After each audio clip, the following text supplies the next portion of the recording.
Bon vespre i evidentment després de la pel·lícula hi ha molta informació, molta teca que ens obre molts temes i jo intentaré fer una mica de recorregut perquè tots tres hem vist la pel·lícula abans, llavors podem fixar coses i potser plantejar algun tema concret de profunditzar una mica més i també veure una mica paral·lelismes amb el que hem viscut nosaltres aquí, perquè realment aquí també va haver una guerra i també hi ha hagut silencis i també hi ha hagut cançons emblemàtiques i una mica mirarem de fer aquest recorregut junts i esperem això, que serveixi per anar una mica més enllà.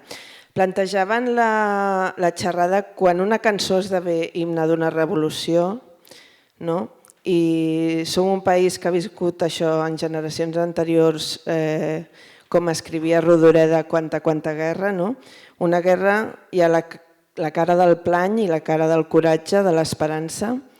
Jo no voldria començar sense parlar també des de la meva pròpia família, que prové del Camp de Tarragona i va haver un silenci molt llarg també.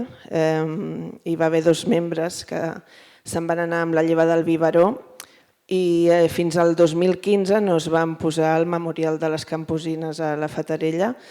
Eren germà i cosí de la meva àvia materna, Josep Maria i Gustau Fortuny. El dia 26 de setembre ha fet 85 anys de la seva mort a la guerra, juntament amb els més de 1.300 persones que hi ha a les plaques d'aquest memorial. El meu germà, que és músic també com ells, va fer uns discos dedicats a la brigada intergeneracional, on es recollien cançons, alguna d'elles del Cesc, per exemple, en què van participar molts cantautors per recollir cançons d'intervenció conjunturals, que em va dir el Pi de la Serra.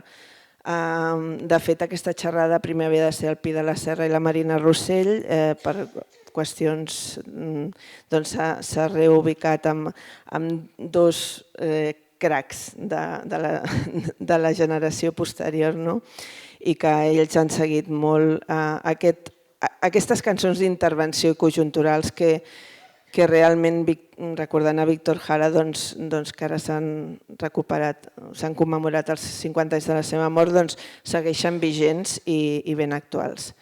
Nosaltres els catalans tenim una versió en català, aquesta de Bella Ciao que escoltàvem, cantada amb la Marina Rossell, amb els Manel, però també l'hem sentit, per exemple, amb els Obrim Pas, en el disc En Moviment, Els Crits de la Terra estava empaltada amb el Bella Ciao, el disc de 2005. En Cesc Freixas va fer una versió meravellosa del Pi de la Serra, El Burro i l'Àliga Reial, i també té cançons precioses de llibertat com les cançons lliures del Bob Marley. I la primera pregunta va per aquí. Quina relació heu tingut vosaltres dos, que teniu una trajectòria molt llarga, en cançons de llibertat i resistència com el Bella Ciao al llarg de tots aquests anys?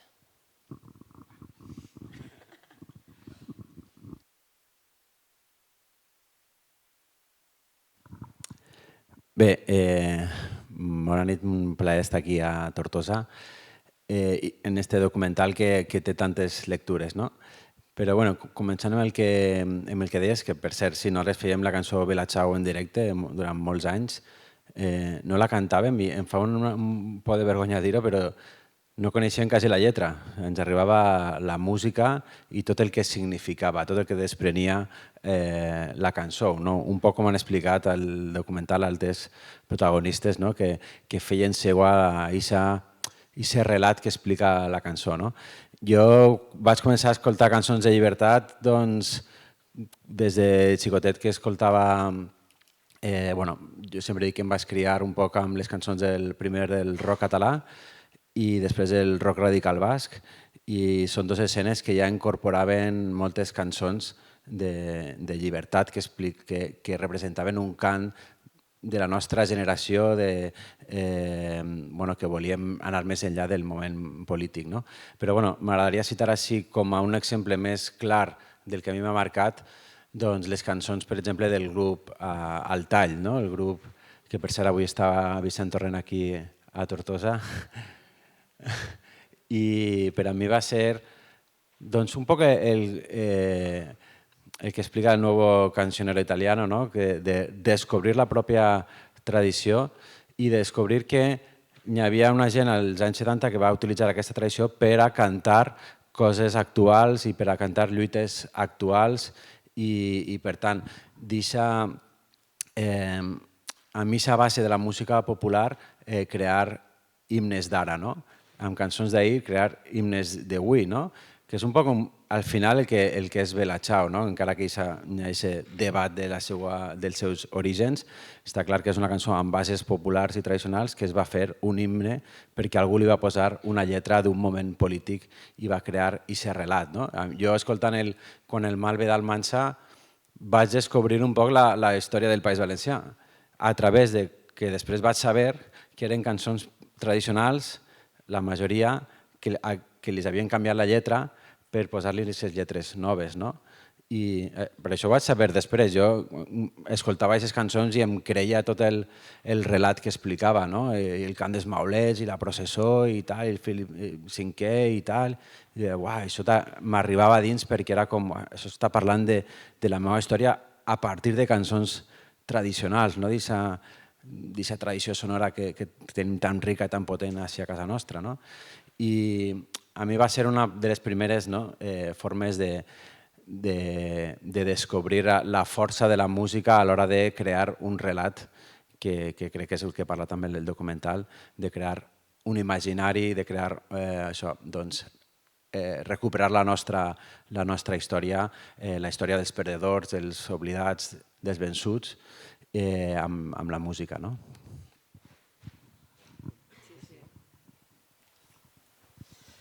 Hola, bon vespre.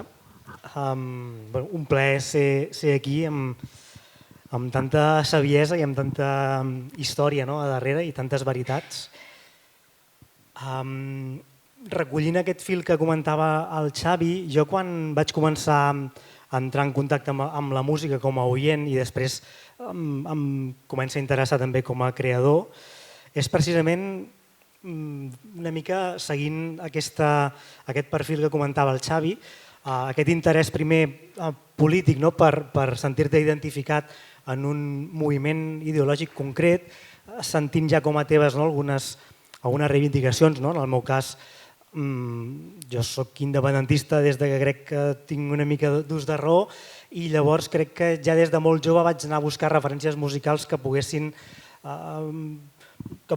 ajudar-me a refermar una mica aquesta identitat. I aleshores aquí potser trobem una de les coses interessants que es diuen en el documental, que és la música, la cultura com a creació també d'identitat col·lectiva. I al final és com una bandera, ens sentim acompanyats perquè allò ens representa i no deixa de ser simbologia, no deixa de ser alguna cosa que no podem acabar de palpar, però en definitiva és alguna cosa molt important per construir comunitat i per construir col·lectivitat. I aleshores jo vaig anar a buscar aquest perfil de cançons, em van interessar de seguida els cantautors i les cantautores de casa nostra, dels països catalans i també a nivell internacional, i m'interessava sobretot el que explicava que el Xavi trobava amb el Tall. M'interessaven les cançons que feien crònica i que per tant d'alguna forma a través d'aquestes cançons podíem descobrir part de la nostra història o passatges molt concrets de coses que havien passat feia molt de temps o no feia tant de temps. I a mi els cantautors em donaven aquesta seguretat de poder conèixer a través de l'oralitat, però també a través d'alguna cosa que és molt llaminera, la música, alguna cosa que et penetra molt, que també va sortint en el documental. La música fa que sentis com una força interior i que et sentis acompanyat. I aleshores aquesta barreja de conceptes a mi em fa interessar per aquest seguit de cançons que inevitablement ens connecten cap a la vessant més compromesa o més de crònica, més de crítica, més de mirada cap a la nostra realitat. I aquí comença també el meu interès per crear cançons d'aquest estil. I precisament per dir noms, perquè suposo que tots els coneixeu, però per veure què han fet aquests dos artistassos que tenim aquí, doncs el Cesc ha versionat El País Petit de Llarg, El Vent, El meu país, La pluja de Raimon, La samarreta, Els ais d'Ovidi, el Xavi... A mi, quan veia els Modena City Ramblers, m'imaginava els Obrim Pas, no sé per què, però aquesta connexió, aquesta connexió amb els pobles i les comarques dels països catalans que sempre heu tingut Obrim Pas. I llavors, connectant també amb el disc de la Marina Rossell, doncs ella té un disc que es dedicava a les cançons de resistència i que hi havia aquest que escoltàvem, el Belatxau en català, el Gràndola Vila Morena o el Paisatge de l'Ebre, de Teresa Rebull i poema del Gual i Lloberes. Una mica aquest paisatge musical i més propi, o sigui, aquí hem vist aquest himne internacional, però nosaltres tenim, per exemple, una estaca que realment ha estat com potser la cançó que seria equiparable. Vosaltres, de quina manera recolliu en la vostra obra pròpia aquesta manera de dir i aquesta manera connectada amb la terra i amb la gent, la identitat? Bé, doncs, com m'explicava, nosaltres vam fer un poc el que va fer el Tall, o sigui, sense saber-ho, perquè jo en aquella època pensava que el Tall era un grup de música tradicional i ja està, no tenia el concepte de música popular ni de tradicional, fins que després, analitzant-ho, vaig descobrir que el Tall en realitat era un grup de joves que en el moment de la revolució cultural, que va ser els anys 70, influenciats per aquestes subcultures també que arribaven globals, que arribaven dels Estats Units, van utilitzar, diguem, aquest corrent que es deia la música folk per fer cançons que canviessin la realitat. Nosaltres vam fer el mateix, vam agafar les cultures anglosaxones que ens arribaven o d'arrel negra, com la música del rock, però també de l'esca, de tot això, aquest mestissatge que vam fer,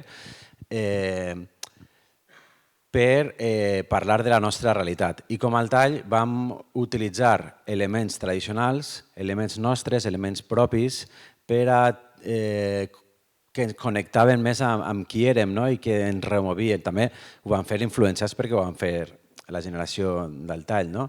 I això va ser la nostra, diguem, aposta, incorporar elements com la dolçaina, però també alguns ritmes o algunes versions de música popular per arribar a la gent i d'alguna manera d'una manera més íntima, que van comprovar de seguida en el primer concert que dic, hòstia, és que això funciona molt, és diferent, és un poc el que fan les Modena City Ramblers que dius, però ells realment, com m'expliquen, estan influenciats per la música irlandesa, i molta gent associa la música folk amb la música irlandesa, perquè és una potència, però no ens adonem que així tenim un tresor cultural únic, un tresor divers, un tresor que fusiona diferents cultures que han passat per ací i que han creat la nostra música tradicional. Sí, de fet, un apunt, quan surt l'Alan Lomax, també va venir per aquí, va anar, crec que a les Illes i va va fer gravacions aquí,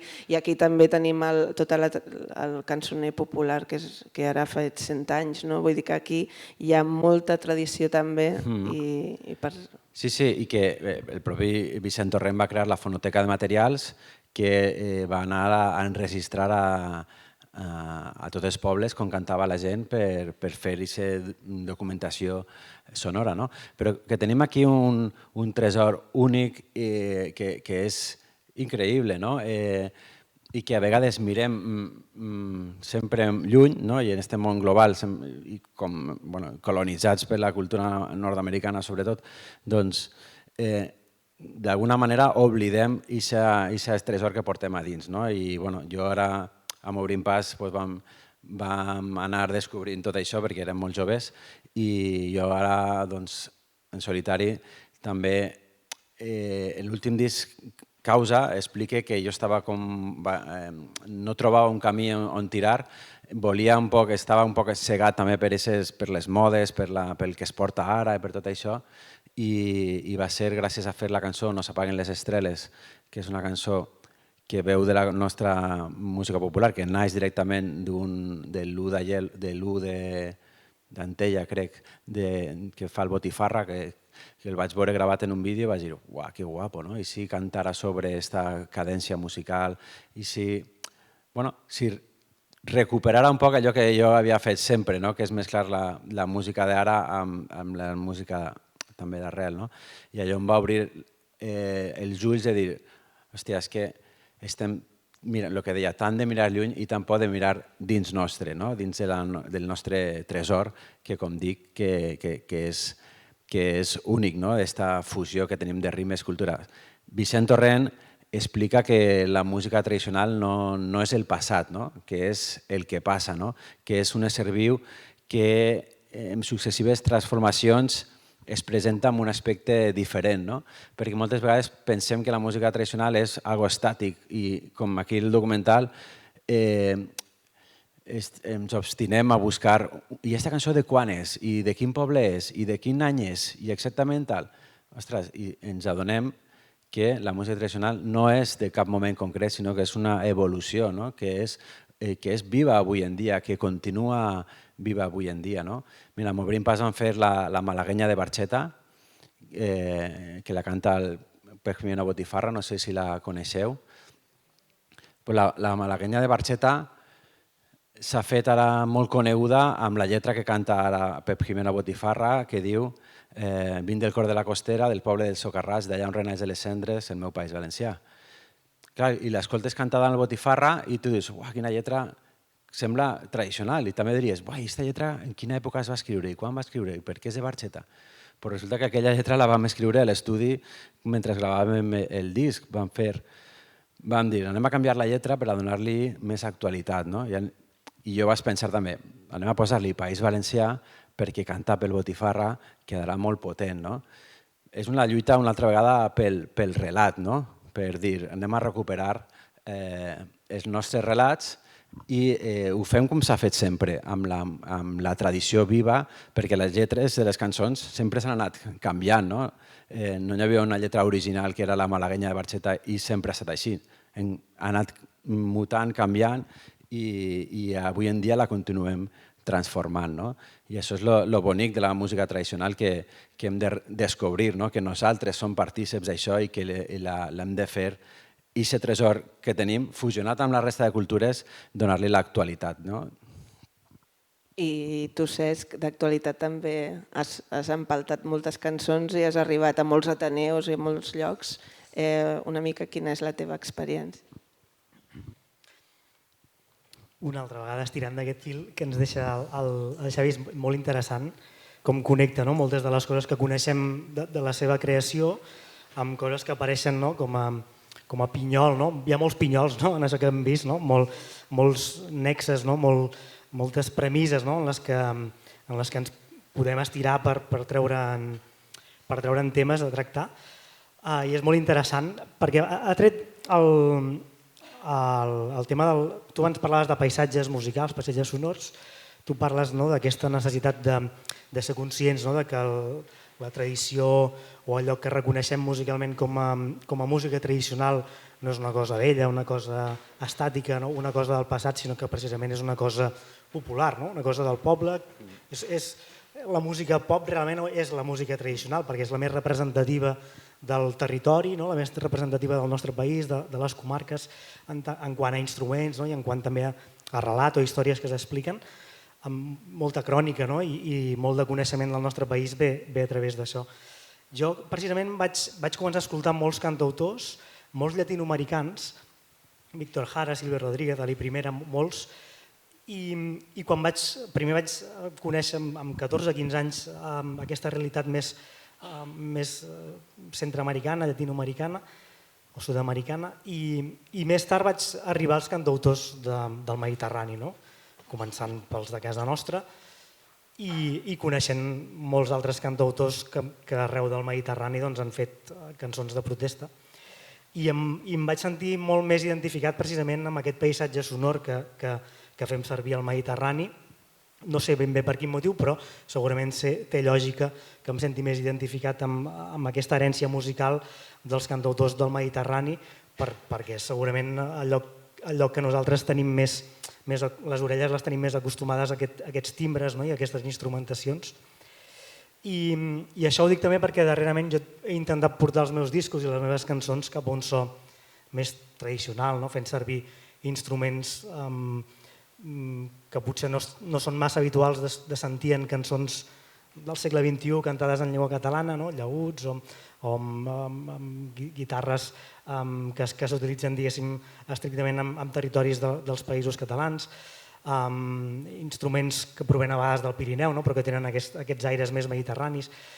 I aleshores també una mica el meu interès ha sigut anar a buscar aquesta herència o aquestes capes més de la música d'arrel, no? Que es fa a casa nostra, que és potser el que m'ha cridat més l'atenció estrictament en la part musical.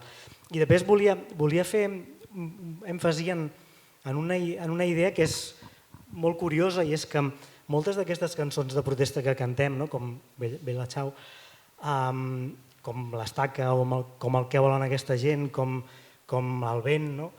Que són potser els nostres tres grans himnes, no? Equiparables a la cançó que dona peu al documental que hem vist. Aquestes cançons i moltes de les cançons que s'escriuen amb un ànim de protesta a partir de la segona meitat del segle XX al Mediterrani, moltes d'aquestes cançons tenen tonalitats menors, no? I moltes d'aquestes cançons tenen harmonies que es mouen, no? Entre el La menor, el Re menor, no? Van a buscar moltes vegades el Mi major, i és molt curiós perquè ens construeix un paisatge sonor molt mediterrani, no? I segurament tu fas moltes cançons amb aquestes tonalitats i amb aquestes harmonies, jo en faig moltes, no? Perquè l'Ovidi, el Llach, el Raimon, no? Han escrit moltes cançons, jo que he begut molt d'ells, han escrit moltes cançons amb aquestes harmonies i amb aquestes tonalitats que coincideixen amb moltes harmonies i moltes tonalitats de cançons de protesta d'arreu dels països de l'arc mediterrani, no?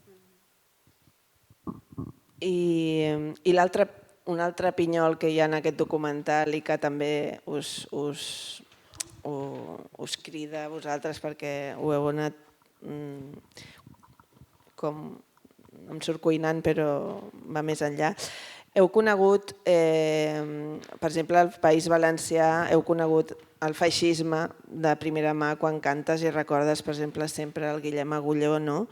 En aquest sentit de lluita, d'aquesta relació de la música amb la lluita popular, quines lluites heu sentit assolides al llarg d'aquests anys des d'Obrim Pas cap aquí? Perquè potser tenim tots a l'imaginari molt clar la nova cançó i tots contra el franquisme i tal, però potser el que s'ha anat treballant, està molt bé al final del documental que parlen justament dels diferents nivells de feixisme que pot haver en un país, que pot ser des de perillar els drets humans a estar ocupats per ISIS. Vull dir, els nivells són molt diferents, però realment aquí també hi ha hagut moments de dir, ei, cuidado, i crec que sempre s'ha d'estar alerta.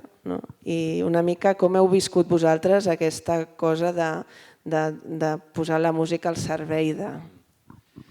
Sí, la veritat és que la música ha estat molt important en la història recent del País Valencià perquè hem viscut uns contextos molt difícils des del final del franquisme i el paper de la música de la nova cançó va ser fonamental per apropar també els discursos trencadors, els discursos de Fuster, però també tots els discursos contraculturals entre la població, que identificaven també la joventut. Però ha sigut també molt important en la història recent els últims 20-30 anys, perquè, com sabeu, al País Valencià vam tindre uns governs de majories absolutes del PP, que ara han tornat i pitjor, però va ser una època molt dura que va coincidir al mateix temps amb un creixement totalment inesperat de la música en valencià. Nosaltres vam començar amb el grup l'any 93 i en aquell moment era del tot impensable que cantar en català, les idees que portàvem, però d'alguna manera representàvem a la nostra generació, que era la primera generació que s'havia criat en valencià, la primera de la història que va poder estudiar en valencià, i per tant era una generació arreu del territori que tenia ganes d'anar a més, de normalitzar més, d'aconseguir més llibertats. Tot això vam viure un moment molt dur que va ser el mateix 93, l'assassinat de Guillem Agulló, que només tenia 18 anys, nosaltres teníem 16 anys i clar, les meves millors amigues estaven amb Guillem en el moment de l'assassinat i va ser com molt dur, però no només a nivell personal nostre, sinó de tota la nostra generació, perquè d'alguna manera vam entendre que podien matar-nos per les nostres idees, que no era una broma allò que defensàvem, allò que cridàvem com a adolescents, que allò tenia conseqüències molt dures i que el feixisme estava viu i era impune, perquè després van estar criminalitzant a la família, als amics, etc. Van haver després moltíssims més actes de violència feixista que van estar impunes.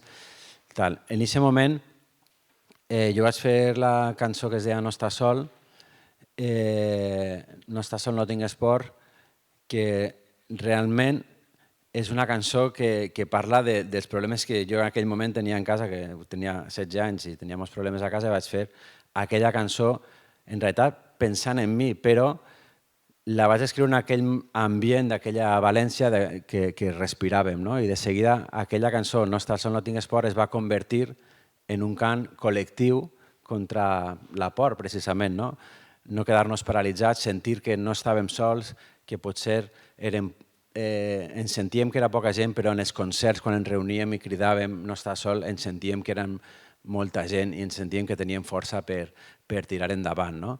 I per a mi sempre ha sigut molt curiós com aquesta cançó s'ha convertit immediatament es va convertir en la cançó no només que parlava de Guillem, sinó la cançó que parlava de tanta gent que als seus pobles i comarques se sentien sols i necessitaven sentir-se units en aquest moment tan complicat. I gràcies a aquesta força col·lectiva, gràcies a una xarxa de base d'entitats, associacions, de col·lectius, de casals, grups com nosaltres vam poder tirar endavant en una època en què no hi havia cap ajuda, no hi havia cap subvenció, al contrari, hi havia un boicot sistemàtic contra la música en valencià, mai apareixíem als mitjans públics, no ens cedien cap espai per a tocar i malgrat tot això vam poder tirar endavant, perquè la música articulava unes esperances col·lectives de moltíssima gent arreu del territori. I no només nosaltres, molts altres grups com La Gossa Sorda, Espencat, Orxata, que es van fer molt grans i que, contra tot pronòstic, no només no van poder acabar amb tota aquella escena, que era una escena política, una escena, diguem-ne, radical en aquell moment, no només no van poder acabar-la, sinó que va convertir com una de les escenes més potents que hi havia al País Valencià. Jo crec que això és un exemple d'un episodi històric recent de com la música ha sigut capaç de trencar amb els impediments polítics, amb la violència feixista i amb el boicot, també institucional mediàtic. I en el cas del Cesc, tu segueixes com la tradició dels cantautors, que també durant els anys 80 van estar molt silenciats, i després semblava que no hi haguessin cantautors joves, i vau ser uns quants que sí que vau sorgir, i després fins i tot tu vas muntar el col·lectiu de cançó proposta, una mica vehiculant allò i portant-ho a l'actualitat. Sí, quan jo vaig començar, el 2004, feia potser, clar, no sé, 20 i tants anys que els cantautors d'alguna manera se'ls havia donat la carteta de «Ei, moltes gràcies per la feina feta i no molesteu més», ara, perquè van ser les propostes musicals que durant el franquisme i durant la transició van liderar d'alguna manera des de l'exposició pública o des de la creació cultural, la música va tenir aquest paper de protagonista i els cantautors i les cantautores van ser uns abanderats. És una cosa simbòlica també, però és veritat que en aquell moment concret la cançó d'autor i la cançó de protesta va tenir un paper fonamental. Són contextos diferents, però això que explicava el Xavi, en un context diferent és una miqueta el mateix. I aleshores hi ha com uns anys en què sí que hi ha cantautors, però són cantautors que potser, o alguns d'ells deixen la faceta reivindicativa al marge per poder centrar-se a tenir algun espai, per poder seguir amb la seva professió.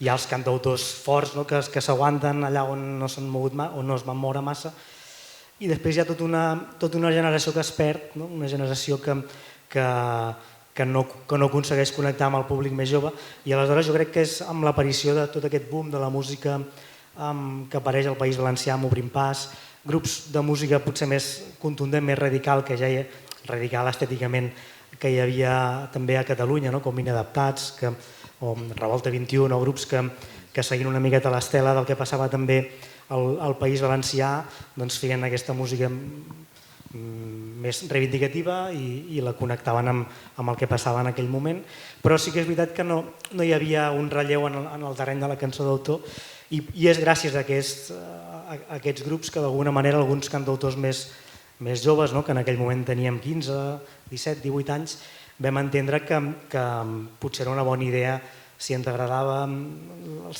la cançó d'autor i fèiem cançons però no les havíem ensenyat, potser era un bon moment, ja que hi havia tot aquest circuit molt alternatiu i molt precari a nivell professional i a nivell econòmic, però hi havia un circuit, una escena underground total, que es movia per casals, per ateneus, per arreu dels països catalans.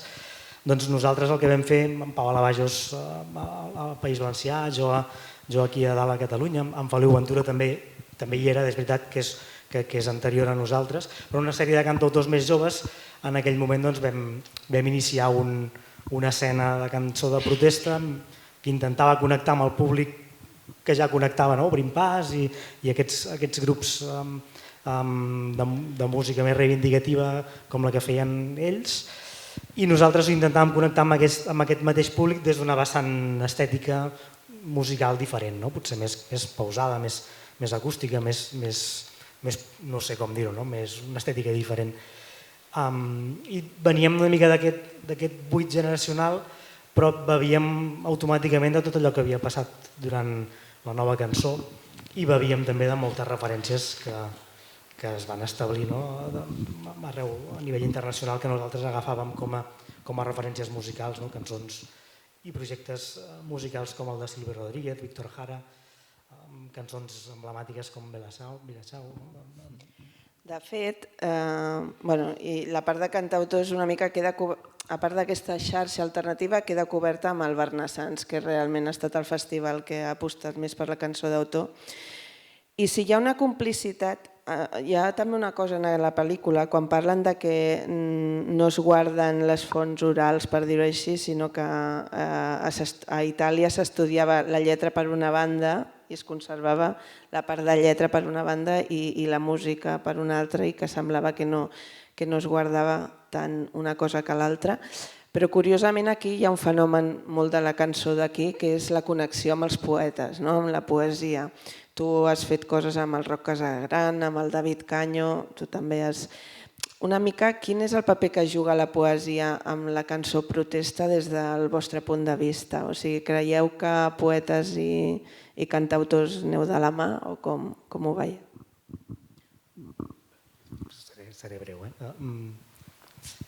Clar, jo crec que aquí connectem amb un debat que potser s'escapa de la idea del documental, que és, podríem arribar a entendre què és la poesia i quin gènere musical s'identifica més o d'una millor manera amb la poesia. Sempre s'ha dit que la cançó d'autor, entre altres elements, s'identifica perquè té aquest pes poètic en les seves composicions i té aquest respecte per la vessant més literària, més narrativa de construir la cançó, que hi estic bastant d'acord, però clar, no és un patrimoni únic i exclusiu de la cançó d'autor, perquè les cançons del Xavi també estan, les narracions i les lletres estan molt ben calculades, molt ben escrites, i potser altres gèneres musicals que no és aquest el cas. Però sí que hi ha una connexió, en tot cas, per connectar el que deies tu, hi ha una línia molt clara entre la poesia o els poetes i els cantautors i la cançó d'autor.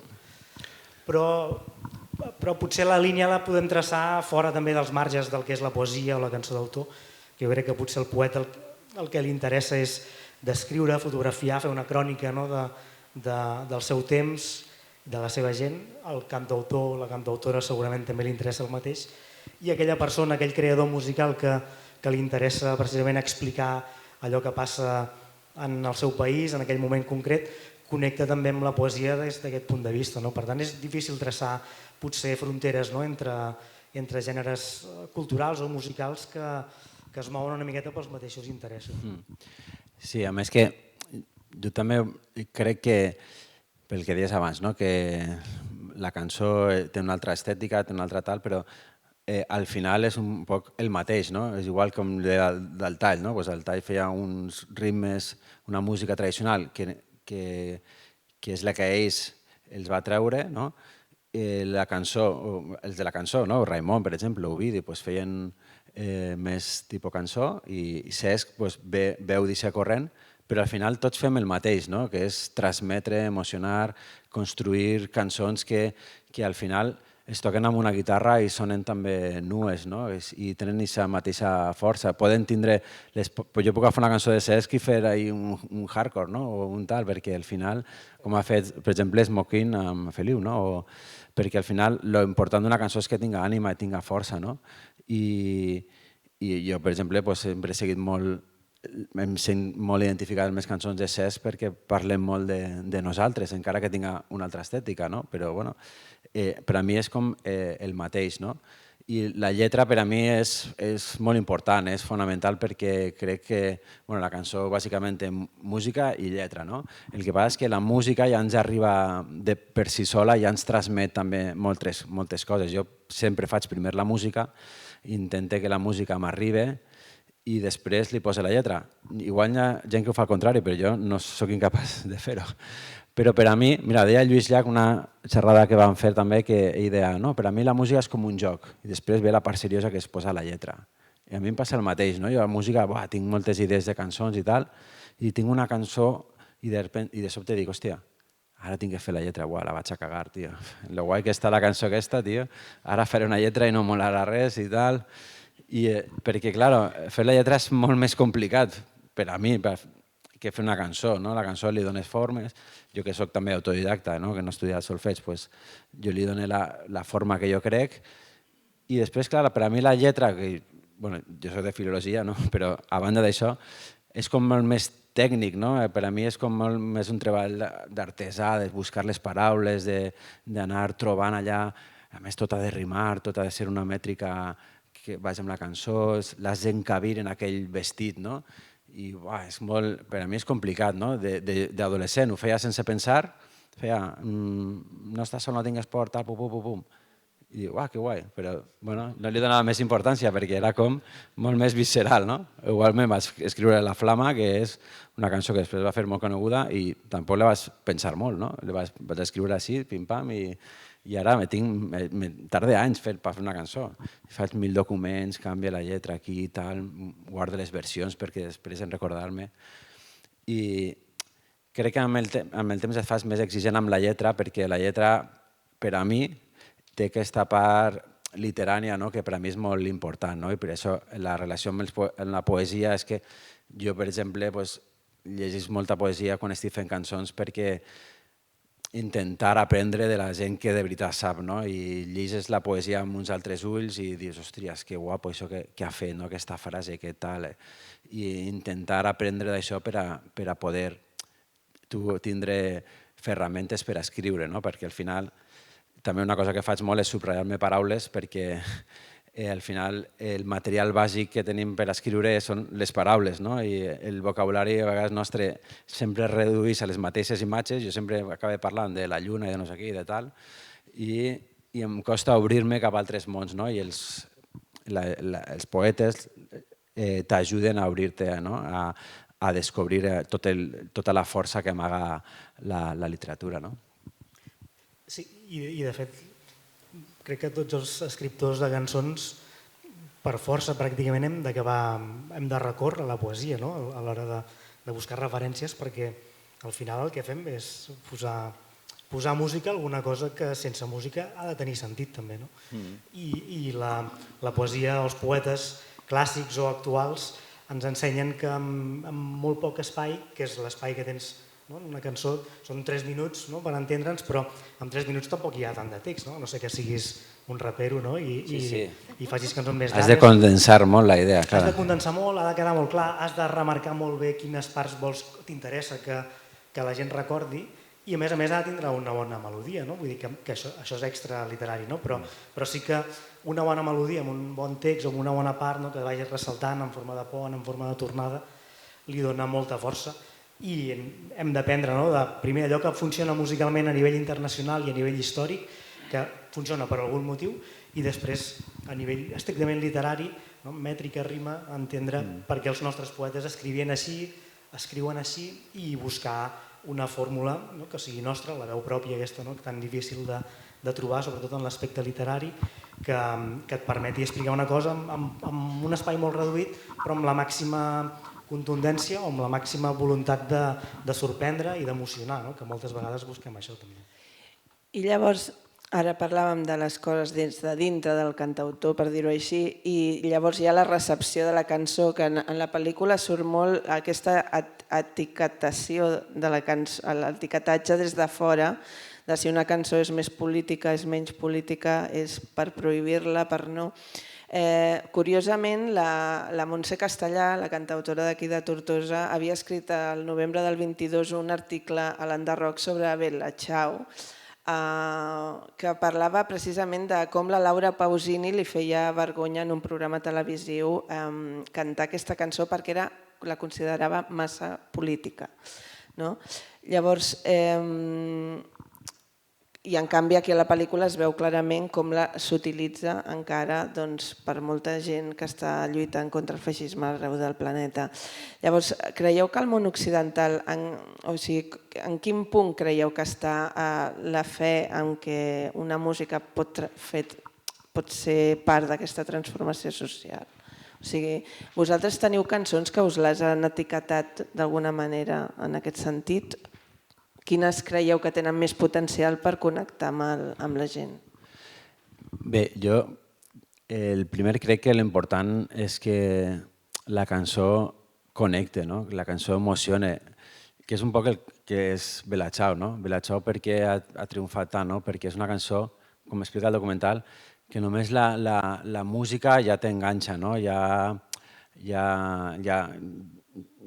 t'agrada, ja t'arriba, ja t'emociona, i després la lletra que té referida al tema és també una lletra senzilla, que és fàcil de comprendre, però al mateix temps és molt poètica, és molt emocionant, com escoltàvem a la dona major que la cantava i quasi plora, perquè ens transmet moltes històries, moltes vivències.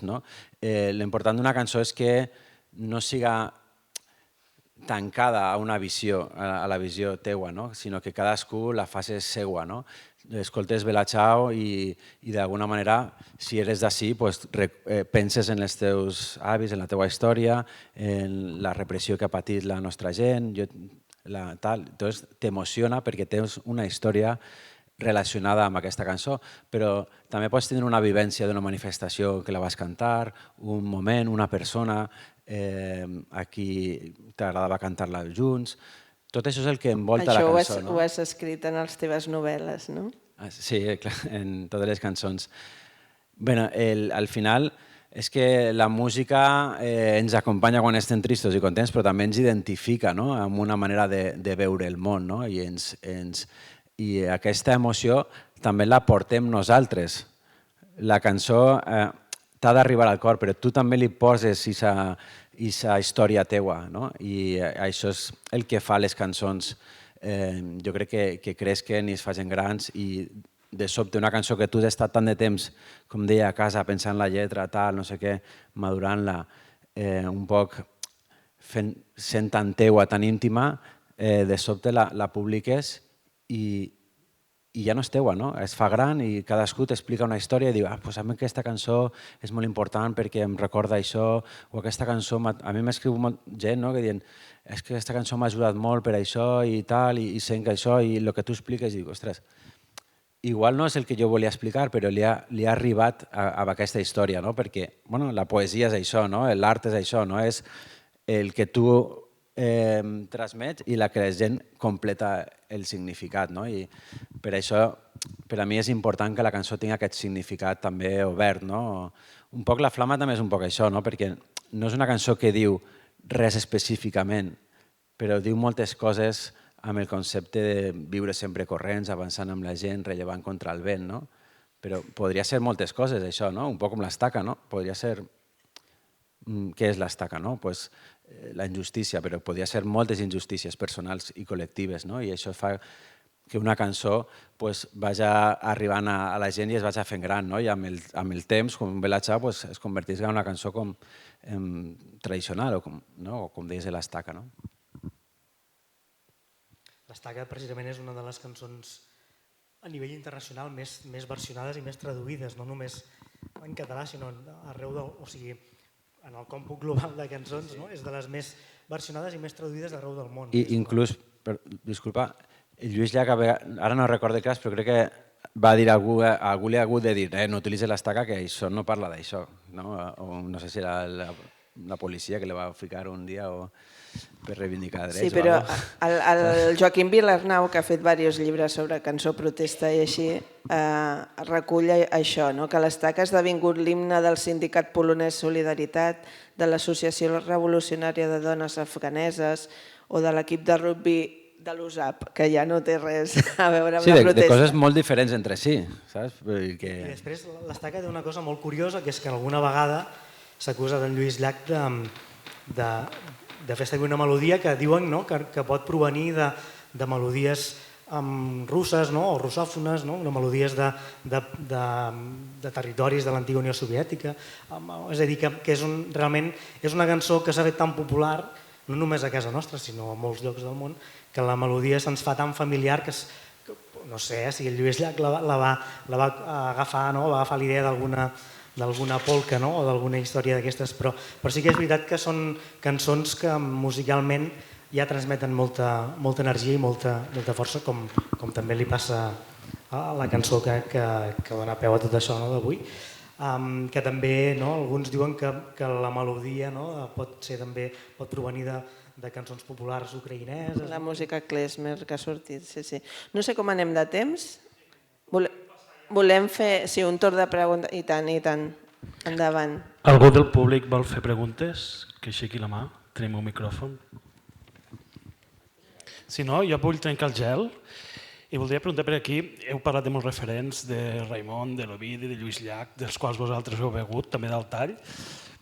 Com veieu les noves generacions? És a dir, hi ha una cadena generacional que té continuïtat. Com veieu els nous cantautors que ara tindran 20 anys, les noves generacions que estan pujant? Quina és la sensació que percebeu? Jo crec que sempre va néixer gent jove que fa coses noves, coses que trenquen, coses que parlen de la seva generació. Jo crec que ara estan sortint ja molts grups amb què la gent jove s'identifica perquè se veu representat un poc per aquests grups i això és una cosa que no para, sempre hi ha noves veus perquè jo crec que és una necessitat vital trobar aquesta música que et representa i que parle de tu. L'altra cosa és que tenim als Països Catalans, per a mi, aquest miracle, que és que sempre és gent jove bona que fa triar el català per a fer cançons. I en concret al País Valencià sempre estem, hòstia, a veure si ara no surten més grups o surten tal.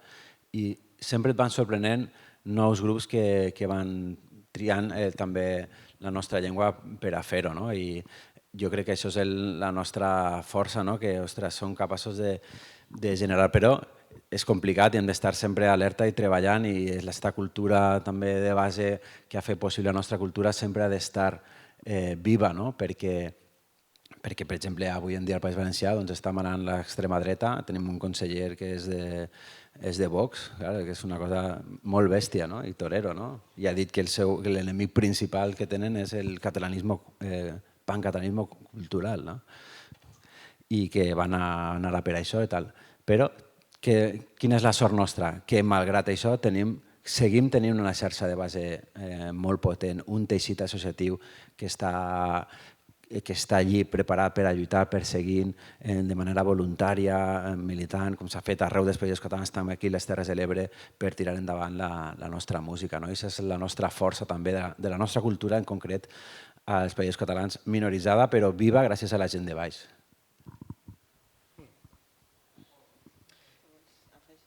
Sí, bueno, no sé si afegir res, perquè la meva visió no és tan optimista i aleshores no sé si...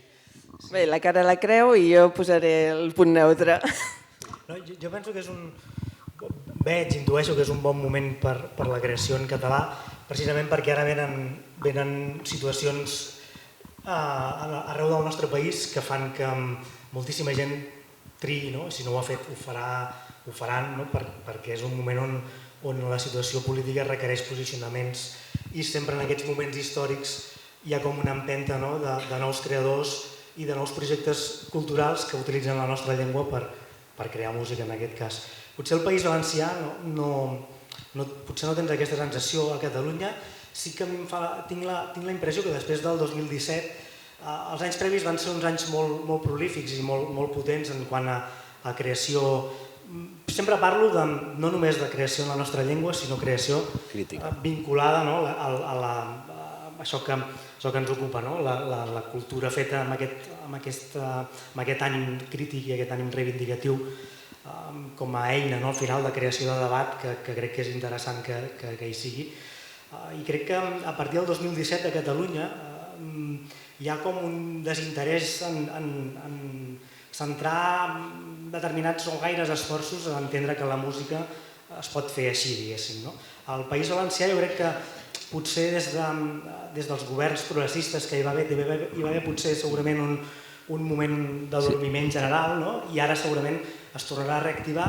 A Catalunya no soc tan optimista, també perquè aquí els circuits institucionals i oficials de la música en directe estan ocupats directament per empreses que tenen, m'atreviria a dir, pràcticament segrestades les festes majors i segrestades la cultura del directe, perquè són empreses que es dediquen a oferir un producte musical i cultural molt neutre. I aleshores tot en la música ara mateix va parar cap a la festa, que la part reivindicativa crec que queda molt relegada als espais alternatius i als espais on fa 20 anys ja es feia, per entendre'ns.